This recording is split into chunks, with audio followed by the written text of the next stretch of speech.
What's up? Thank you Lord for another day, another grind. Hi guys! Hi guys! Yung chismis niya pare, dito na nagkatrabaho sa labas. Hey, I'm Nat. I'm on a mission chasing a crazy dream to build a startup that hits a 1 billion in sales. The catch?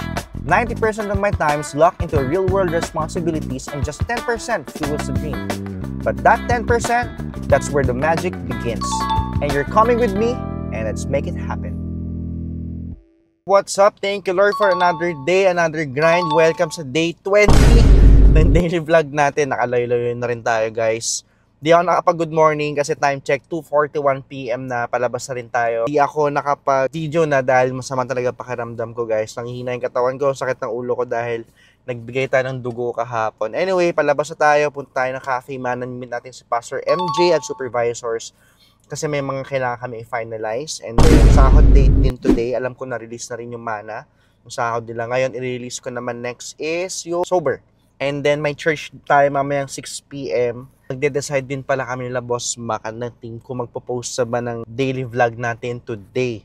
Kasi sayang yung momentum kahapon for 2 days na. Kung ipapa-September 1 pa natin, kumbaga may lalaktawan pa tayo isang araw. Hindi ko alam. Tignan natin kung makakapag-post tayo today or baka tomorrow na. So, yun na lang muna. Kita-kits later. Hi! Ako naman yung stress.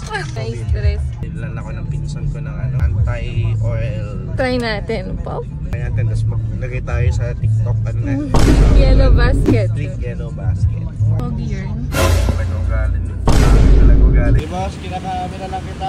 Pinapakita ko lang sa audience ko kung gaano ka kasama. Wala, yung chismis niya pare, dito na nagkatrabaho sa labas. Doon na, gawin ito namin sa ibang maya. Hi. Anong tawag mo sa ano? Wala pre, pagkay ka lang. Hi guys! Hi guys! Orchil powder. Tingnan mo sa, tingnan mo, oily mukha ako ha. Yan na. Yan na simula ng collaborations. Oh boss, yellow basket. Yan. Gagano mo lang yan boss, titikit mong ganyan lang yan. Uy!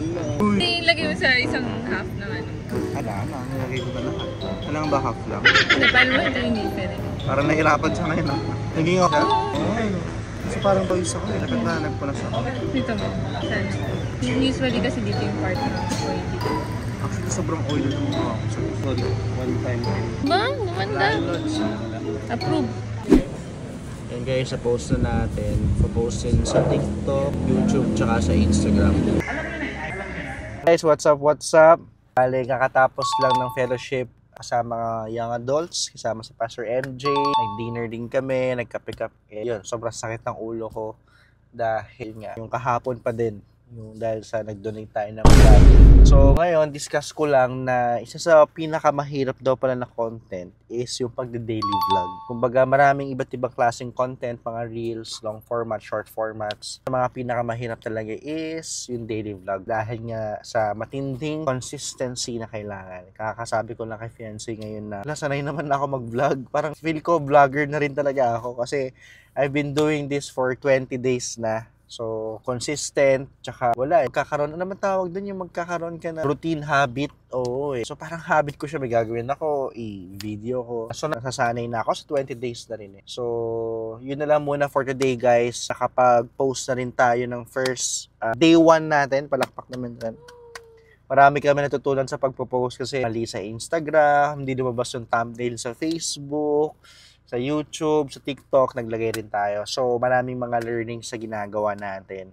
But then again, alam namin naman na long term to. So, nandun yung pressure, yes. Pero hindi ganun kabigat. Kasi alam namin na it's gonna be a long run. So, that's it for us for tonight, for today, guys. If you have a big dream, back it, feed it, even just a little every day. Once again, my name is Nat, and I'm sober. Cheers!